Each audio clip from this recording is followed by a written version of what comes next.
Hi guys, it's Bunny Arts. This time, gagawa tayo ng chibi Kairin. Kairin chibi. Chibi Kairin.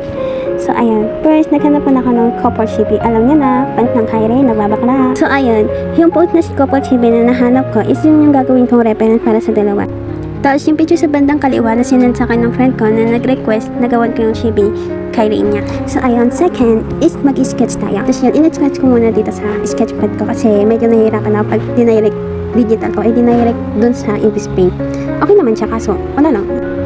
Kasi mas nadadalian ako mag-sketch muna sa sketchpad bago ako mag-digital. Ganon. Para mabilis siya ma-sketch at makuha yung mismong kabuuan ng reference.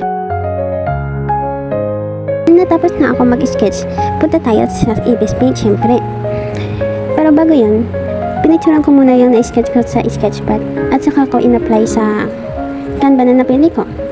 Nung okay na siya lahat, ginamit ko yung tip pen. Deep brush pen ba yun? Nakalimutan ko na. Basta yun yung ginamit ko pang line art. Mas, wala. Ewan ko, nasanay ako sa ayun yung nagagamit kong pen para sa line art ko. If magla-line art ako kasi minsan hindi ako gumagamit ng line art. Depende sa drawing ko.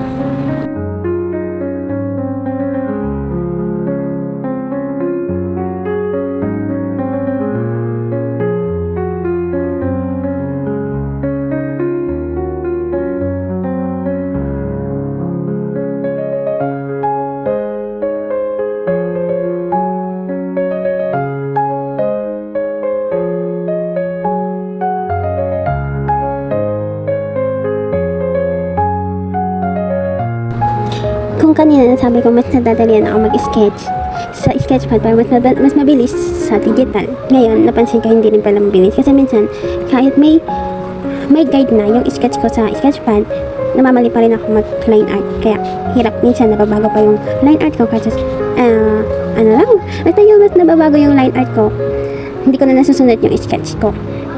Normal naman yun, di ba?